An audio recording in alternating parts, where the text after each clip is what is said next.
The content provided in this podcast is for informational purposes only and is not intended as a substitute for professional medical advice, diagnosis, or treatment. Always seek the advice of your physician or other qualified health providers with any questions you may have regarding a medical condition.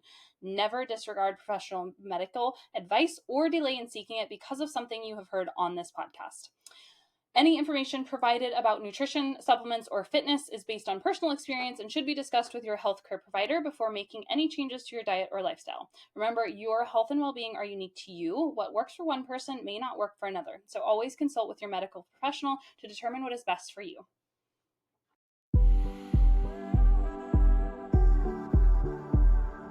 Welcome to the Fitness Simplified Podcast. I'm Brooke Davis, women's functional nutritionist and fitness specialist with Elysian Women's Wellness, and I'm here to simplify your fitness. Welcome back to another episode of the Fitness Simplified Podcast. I'm Brooke Davis, women's functional nutritionist and fitness specialist with Elysian Women's Wellness. On today's episode, we're breaking down the science, trends, and insights on women's health on a topic that's getting a lot of attention lately: Semaglutide, also known as Ozempic, Wegovy, a lot of other names, but talking about it particularly in the context of perimenopause. With more women considering it for weight management, hormonal balance, and metabolic health, I want to address the benefits, risks, and everything in between. First off, not a doctor. This is not medical advice. Please always talk to your healthcare provider before taking, changing, or quitting any medications. Second of all, I'll be totally honest. I have looked into these a bit. I've listened to doctors on podcasts, I've read studies, but when I started researching specifically for this podcast, I had a slightly different opinion on these substances, and digging in more has actually changed my opinion of them. So I'm excited to bring some clarity and really just voice my thoughts on these peptides and hopefully help anyone else who is considering them or is already on them. So here we go. So let's start with the basics. What is semaglutide? The first type of semaglutide was Ozempic, which came on the market for use in 2017, and it's a medication primarily designed to treat type 2 diabetes. It's actually a bioidentical peptide, which is a short chain of amino acids held together by peptide bonds, and these are the building blocks of protein, which make up most of everything in our body, from skin to hair to nails, our muscle. So semaglutide specifically belongs to a class of drugs, and I put drugs in quotes again because it's a peptide and it's something that our bodies actually naturally make. So it belongs to this class of drugs called GLP-1, or glucagon-like peptide 1 receptor agonist.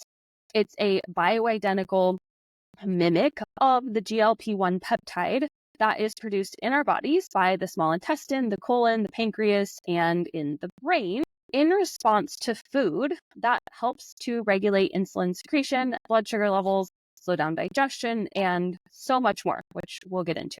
In the last couple years, though, semaglutide, Ozempic specifically, has blown up and been used off-label for weight loss, which has led to the creation of many other brands. And a lot of perimenopausal women are wondering if it maybe could be the solution for their stubborn fat gain, especially as hormonal changes just kind of go crazy on their metabolism.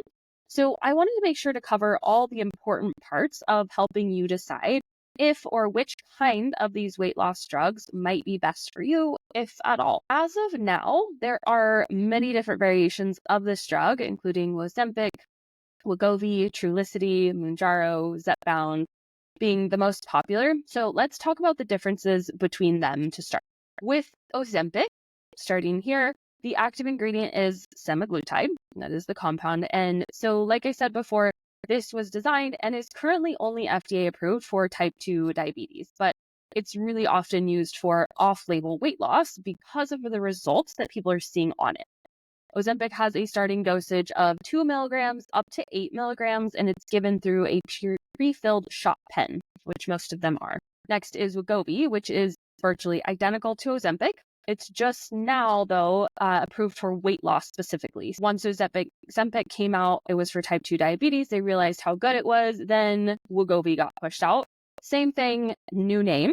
This is for weight loss. So this one, though, is given in lower starting dosages at 0.25 milligrams per week for about 4 weeks. And then usually it's increased every 4 weeks up to a maximum of 2.4 milligrams, and it also is in the pre-filled shot pens. Trulicity is the next one, and this is a GLP-1 drug, but it's a different compound actually called dulaglutide. Like Ozempic, was designed specifically for type 2 diabetes. It's currently only FDA approved for that.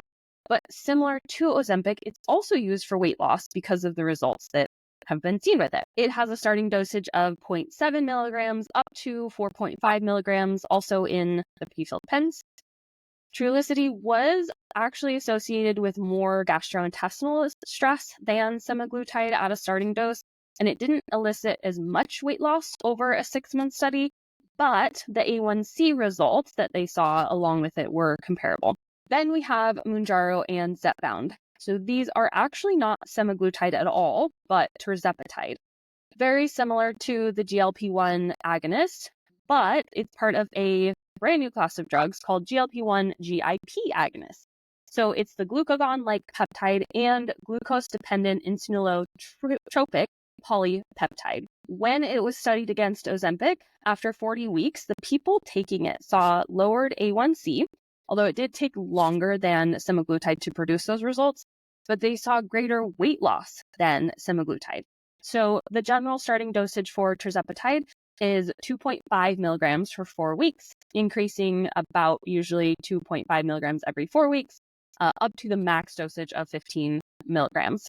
This actually was just also taken out of compounding pharmacies. The FDA canceled the ability for compounding pharmacies to use tirzepatide. So this can only be prescribed from Mounjaro and Zepbound. Then there is compounded semaglutide and tirzepatide or dulaglutide, basically anything. So I want to explain how compounded medications work because a lot of people really aren't aware. So we have brand name medications that are owned, patented by big pharmaceutical companies like Pfizer, Novo Nordisk, Eli Lilly. Those, they own the main kind of Ozempic, Wegovy. And so they have a patent on these specific drugs in these specific dosages, like the pre-filled shot pens. Another example is hormones that come in specific pill dosages or patch dosages. It takes about 20 years for a patent to run out, where other companies can then start selling the generic version of medication. So like we have, Kirkland Tylenol and things like that. Those patents have run out, and now anybody basically can make a generic version of the medication. In the meantime, though, doctors can order medications from pharmacies called compounds that are created to be the same exact chemical makeup of a brand name drug, but often in different dosages or more controlled dosages or without some added ingredients. Like a really common progesterone pill actually contains peanut oil. And if people are allergic to that, then a doctor could order it from a compounding pharmacy, which can make it without it. The thing about these compounding pharmacies is that they're not technically FDA approved, if you're concerned about that kind of thing. Just as an aside, raw milk is also not FDA approved. I've been drinking it for years, right? Back to my point, there are potential risks involved because pharmacies might change the amount in a product from year to year. They might not include the right active ingredients. It could be contaminated with bacteria. They're not regulated. These are some of the concerns associated with it because the FDA isn't looking over it.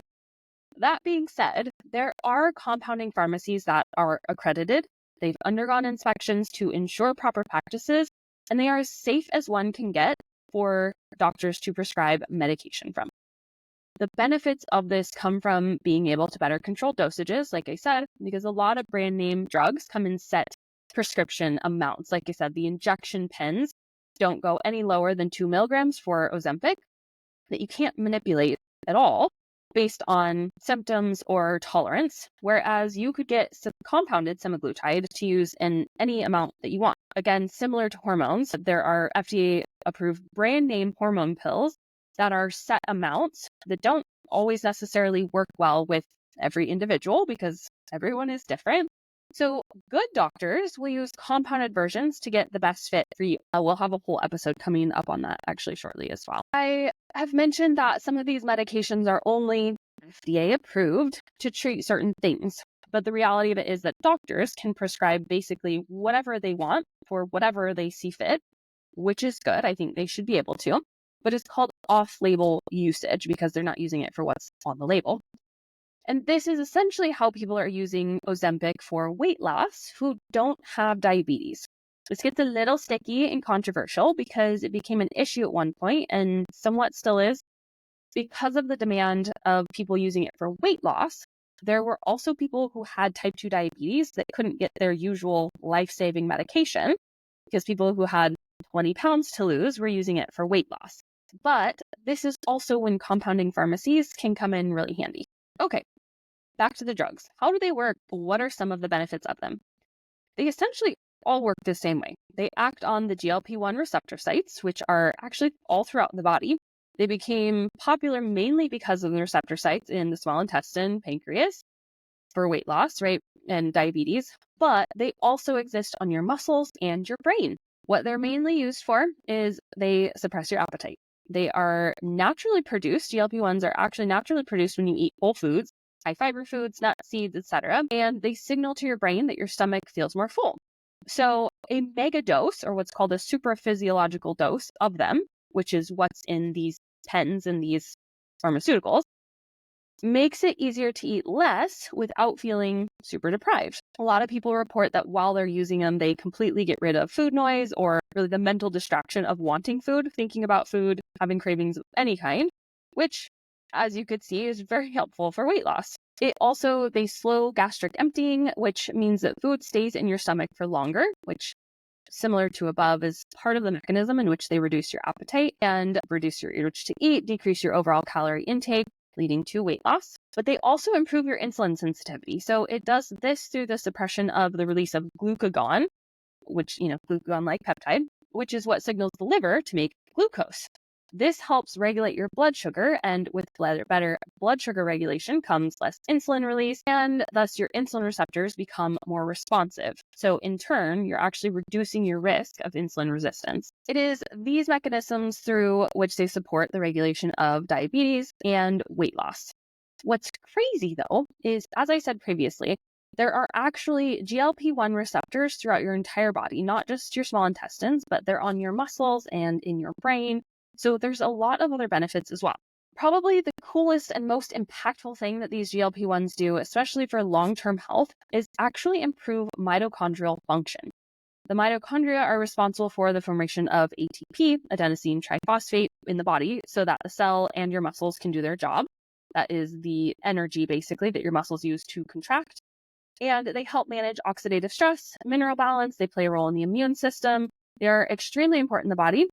And unfortunately, along with the deterioration of metabolic health from things like diabetes, reduced insulin sensitivity, cardiovascular disease, aging in general, comes cell damage and damage to the mitochondria, which begins that vicious cycle.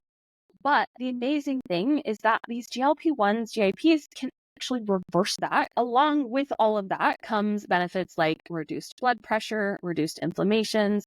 GLP-1s actually directly and indirectly work on inflammation in a couple different ways. So they block the signaling pathway for inflammation directly. Then they also reduce the reactive oxygen species, which cause inflammation, and they decrease pro-inflammatory cytokines, which are part of your immune response. They also improve your blood lipids, so they lower LDL cholesterol, they improve your triglycerides, and it's even being studied now for neurological benefits. It can act on the brain, which reduces inflammation, shrinkage of the brain in areas that manage memory, language, and learning. And they're doing studies in patients for Alzheimer's and dementia, which is amazing because we have nothing that actually is regenerative or treats those things. It just maybe delays them. And then there are a lot of reports of reduced brain fog to less anxiety and even reduced depressive symptoms in some people. So long story short, a lot of really, really powerful things, which is super cool. But what impact do they actually have on hormones? I know a lot of you are asking that question. So this is where it gets a little more nuanced because while the drugs themselves technically mimic a hormone, they don't directly affect our sex hormones like estrogen or progesterone. But they do, like I said, have a pretty significant impact on insulin and then in an indirect way, cortisol, which when used properly can actually indirectly support better sex hormone balance. So insulin regulation first and biggest, as that's what they were designed for, like we talked about.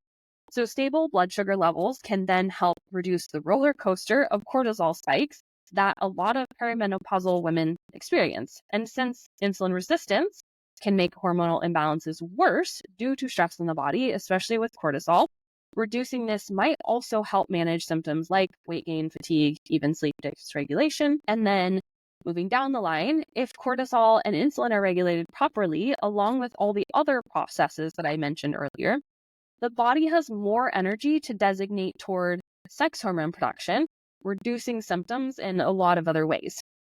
Also, cortisol is an inflammatory regulator, so if inflammation is down, then cortisol also has less work to do. I want to make clear, however, that semaglutide is not a cure for hormonal imbalance. If you are struggling with perimenopausal, menopausal hormone issues and symptoms, the semaglutide may help support your body and reduce some of those things as you go through it, but the decline of estrogen, progesterone, and testosterone from your body is inevitable. So you want to also be working on hormone-specific solutions as well. And of course, there's one big caveat to all of this, which we were going to get to, so make sure you stick around. But now, with everything you've heard about what they do, how they work in the body, you might be like, good Lord, why wouldn't I want to take these? Well, let's talk about it. Of course, with any medication, there are risk contraindications that need to be considered. So number one is gastrointestinal issues. Nausea, vomiting, diarrhea are the most common side effects, especially in the initial stages of using semaglutide, dulaglutide, tirzepatide. These symptoms tend to subside over time, but they can be really bad for a lot of people, especially with the generic starting dosages. Hang on to that statement. Then we have pancreatitis. So there is a risk of developing pancreatitis with semaglutide because the GLP-1 receptors being stimulated largely are on the pancreas. This is especially a consideration if you have a history of gallbladder disease, so definitely something your doctor would need to monitor. If so, gastrointestinal paralysis. So studies show that up to 1 out of 20 people may experience gastroparesis or stomach paralysis. Most cases resolve when the semaglutide or the medication is stopped, but one case specifically had been reported to have required surgery. This is a more rare side effect, and I would assume it occurs mostly in the higher dosages, but it's something to be considered. Also, diabetics in general have slowed gastric emptying, and so this only kind of compounds that issue. And that is, of course, as of now, the majority of people who are taking these medications. So they're already at risk for those things. And then thyroid concerns. So thyroid cancer is actually a black box warning on Ozempic. You can see it on the website, but this was only seen so far in animal studies, and rats specifically have suggested a possible link between semaglutide and thyroid tumors, but we haven't seen this conclusively in humans. Rats are also apparently more inclined toward this thyroid cancer, regardless of these peptides, so that's something to consider. However, anyone with a personal or family history of thyroid cancer should, of course, be aware of this and discuss it with their doctor. And then mood and emotional well-being or disruptions, essentially. Some people report mood swings, feeling more emotionally sensitive while on semaglutide, and since perimenopausal women already experiencing fluctuating emotions because of hormonal fluctuations, this could be a compounding factor. And then kidney failure. So this was reported early on and is even on the warnings, again, on the Ozempic website. But more recent studies have actually shown the opposite. So a paper published in May 24 showed over 3.5 years, the group on semaglutide had a 24% lower risk of heart and kidney problems than the placebo group. They also had a slower decline in kidney function, an 18% lower risk of major heart events, and a 20% lower risk of death from any cause. And there were actually more adverse side effects reported in the placebo group than in the semaglutide group. So take that as you will. And the last one is the potential long-term impact on metabolism. The long-term effects of using semaglutide are still being studied, and particularly regarding whether it could lead to metabolic downregulation over time, potential reduced tolerance, meaning your body could require higher doses for the same effect. And then, of course, we have the rebound weight gain when you stop using it. And this is what I want to dive deeper into, is the metabolism. So the studies vary in results, but it ranges from 20% to 60% of people who lose weight on these drugs will gain it all back plus some within a year once they stop taking them. And people are losing and gaining massive amounts of weight, or they've been told that they have to stay on them forever in order to maintain the results. And for a lot of people, this comes with constant nausea. And unless you have diabetes, this is not necessarily, again, what they were designed for. But when you lose weight rapidly, which is what everybody is so drawn to these for, you're not just losing fat, you're losing muscle. And muscle is what drives your metabolism. Muscle is what burns and stores energy. It supports blood sugar regulation. It supports your hormonal health. And it doesn't come in a shot. What we're seeing is people coming off of these shots, they've lost all this weight, they've lost all of this muscle, and then they gain all of the fat back. And so they're not only now over fat, but as Gabrielle Lyon likes to call it, they are under muscle. And not only out a lot of money, but they're metabolically worse off than they were before. The goal, most people, isn't just to be skinny, ultimately, right? It's to be healthy, and they want to maintain that. Nobody wants to just go spend that money and go through all of that, only to end up worse off. The amazing thing about the GLP-1 drugs, though, is that they're actually muscle sparing. Because of their impact on the mitochondria, they have the ability to help you build and maintain healthy muscle better when paired with the right, wait for it, diet, exercise, and lifestyle, or what I like to call the big three, the foundational habits of health. You knew this was coming, right? There is no magic pill or shot. Side effects aside, some of the biggest issues with these peptides being used solely for weight loss is that, one, they're being abused and ultimately mismanaged by doctors. People who have 10 pounds to lose are being dosed like they have 100 pounds to lose by doctors that never even have a conversation with them about how they're eating, if they're exercising, how they're sleeping, and what the rest of their lifestyle is like, or even listening to how they're reacting to dosages and making adjustments. They're going with all of the baseline, dosages, regardless of any symptoms that people are coming up with. And it's an issue. And then number two, because the rest of these components, the diet, exercise, lifestyle, are not being addressed when people are taking them, they are actually leading to worse metabolic outcomes for a lot of people. So most importantly, if you're going to take this, how can you combat this? If you've never listened to my podcast, some of this might come as news to you. If you have heard me talk anywhere ever, this will sound familiar. So number one, and possibly most important, is to eat adequate protein. This is already hard for people who have normal appetites. It's extremely hard for people taking semaglutide because one of the main side effects of semaglutide is appetite suppression. This makes it really challenging to get enough protein, which is essential for preserving your muscle mass, especially when you're losing weight. Without enough protein, your body is more likely to break down muscle for energy. So to combat this, you need to be very intentional about prioritizing protein in your meals. You should be going for high quality sources like lean meats, fish, and eggs, of course. But if you're struggling to eat enough, which you will, incorporating protein shakes, of course, smaller, more frequent meals, even essential amino acid supplementation can be helpful. The goal is to maintain muscle mass while losing fat, and adequate protein is a non-negotiable for that. What they found is that taking the GLP-1s, you will be more successful regarding your weight loss than somebody who is not taking them in terms of maintaining muscle mass, but you could still be better and you can still be worse off than you started if you don't do it right. We also want to be very aware of nutrient quality, especially if you have a lot of fat to lose. It's not necessarily a calorie issue that your body is going to have. It's going to be a nutrient deficient issue when you're restricting that much food. So this is a place that proper supplementation can be really beneficial. Taking a good multivitamin, using things like greens, red powders, fiber supplements, taking omega-3 supplements in some form can really help support your body through this stressful process.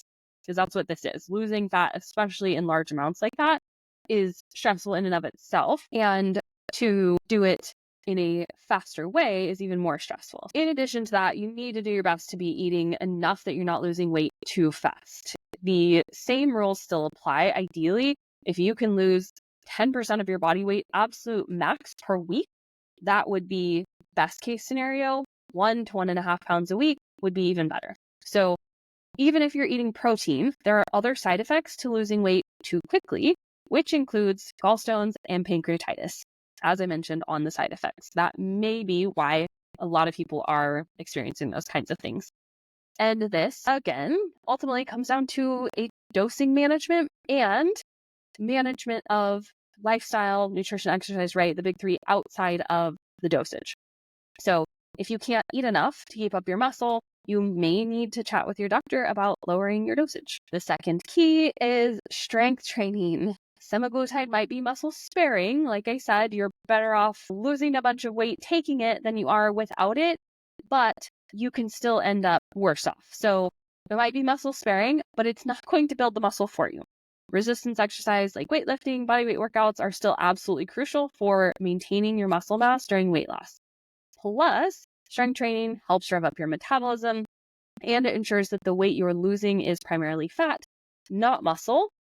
Plus, we also want to start creating these habits so that you can maintain your loss. It's not just about losing this weight, it's about changing your lifestyle and changing how you got here so that you don't have to do this again. So again, if your dosage is too high that you can't eat enough to sustain energy to exercise so that you can at least, maintain muscle while you lose fat, you are doing yourself a disservice. Number 3, prioritizing recovery and managing stress. So the lifestyle component of this, stress in and of itself can wreak havoc on your metabolism and hormonal health. Rapid weight loss puts your body under even more stress. So you want to make sure that you are getting enough quality sleep, you're managing your emotional stress levels, your to-do list, along with following a quality training program that includes adequate rest and recovery days. These are going to be a vital piece of long-term health during the use of these peptides. So now here's where we get to the goods. So if you're doing these things, again, especially in perimenopause, maybe you are addressing the big three. You're eating protein, you're eating mostly whole foods, you're eating enough food, you're strength training, you're doing what is in your control to prioritize rest, but it's just not enough. Maybe you've even hired a coach, which I would absolutely recommend if you're not already very educated in these things. Maybe you are even using hormone replacement therapy. Symptoms have improved. And while you may be seeing some results, there's still just some things that are off. Maybe you still have belly fat. Maybe your waist to hip ratio is still above 0.85. As you might already know, during perimenopause, the body is going under some significant hormonal changes that impacts almost every system. These hormonal changes have impact on the metabolism, your appetite, your insulin sensitivity, your fat storage. And these are all areas where GLP-1 agonists like semaglutide, tirzepatide, etc., can offer some really good support. So estrogen and progesterone are kind of the key players in these symptoms of perimenopause, and their drastic fluctuations and ultimate decline are what cause the majority of them. Similar to the GLP-1, there are estrogen receptors throughout your entire body, from your brain to your joints and even your gut. So how could GLP-1s help support you through perimenopause when you're applying the big three along with them? So number 1 is metabolism fat storage. So as your estrogen levels drop, a lot of women experience that natural slowdown in your metabolism, low energy levels, and this shows up as increased body fat, especially around the belly. A lot of times, even if there haven't been much change in your diet or your exercise. So estrogen actually helps regulate how fat is distributed in the body. And without it, the body tends to store fat more easily, especially visceral fat around the organs, which increases the risk of cardiovascular disease. So this hormonal change can make weight loss harder and fat gain easier, more likely.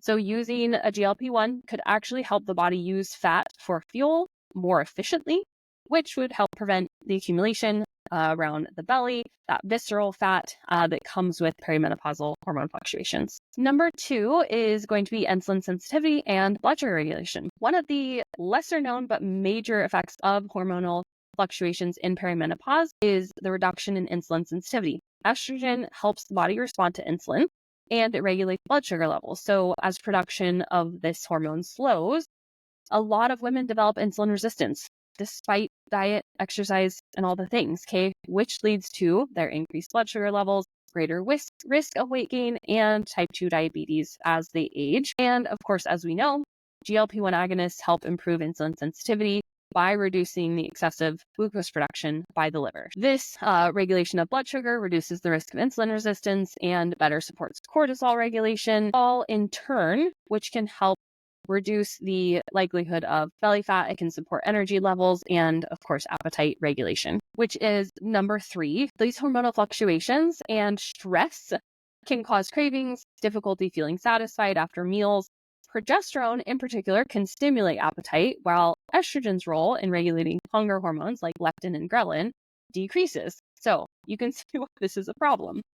Like I mentioned, this peptide plays a big role in regulating your appetite, increasing satiety or the feeling of fullness, and that can really help a lot of perimenopausal women manage hunger, reduce overeating, reaching for the wrong kinds of foods when their natural hunger signals become less consistent. And then cardiovascular health. So perimenopause brings an increased risk of cardiovascular issues, partly due to declining estrogen, which does have a protective effect on the heart, and as well as the changes in fat distribution, insulin sensitivity, blood sugar regulation, and then all of those things increase the risk of high blood pressure, high cholesterol, and cardiovascular disease. So along with its many other roles, the GLP-1 peptides do have cardiovascular benefits, including reduced blood pressure, improving blood lipid profiles, cholesterol, triglycerides.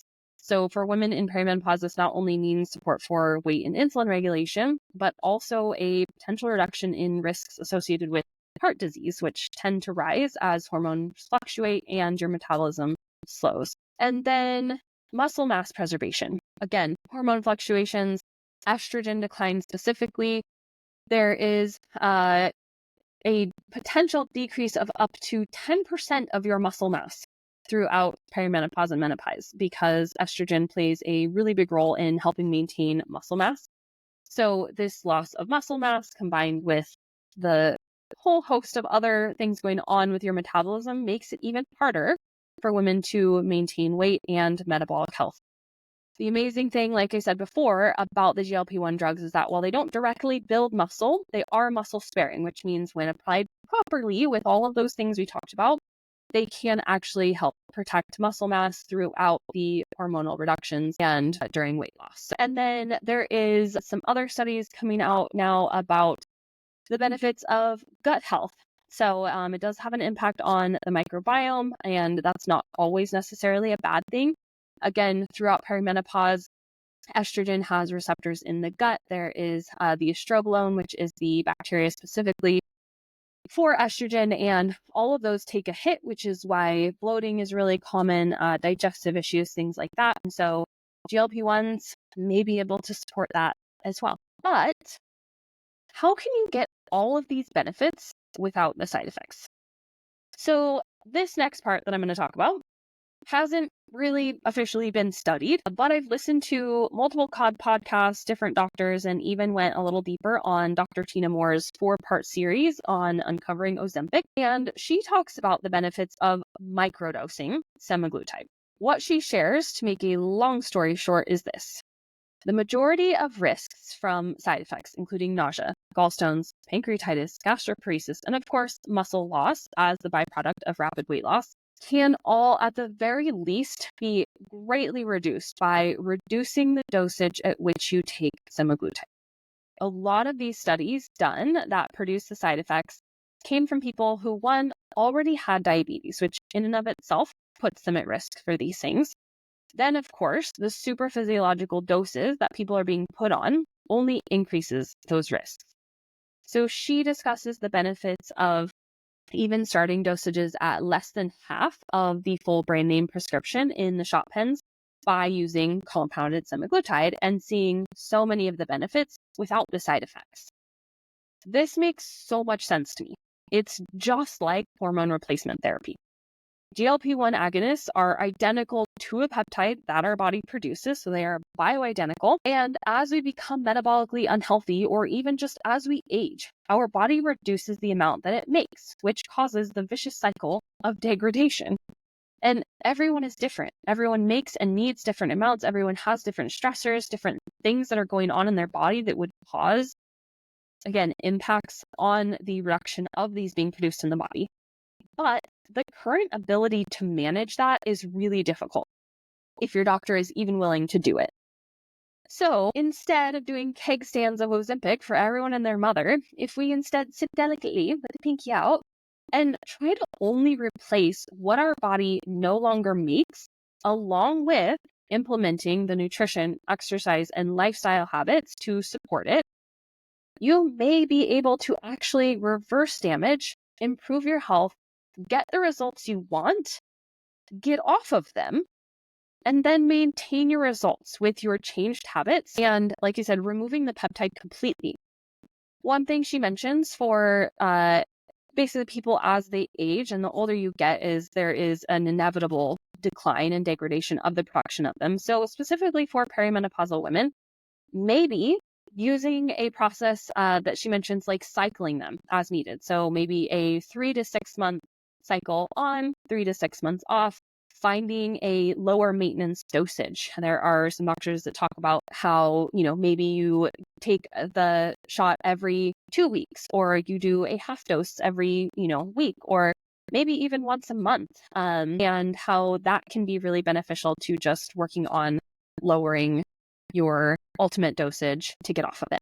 That being said, if you are someone who already has type 2 diabetes, you have 100 pounds to lose, you may need larger doses to get the same results as someone who isn't. You may be at a larger risk for those side effects, specifically the gastroparesis, but this is where you have to weigh the risks and benefits for yourself, because being metabolically unhealthy, having diabetes, it comes with its own sets of risks.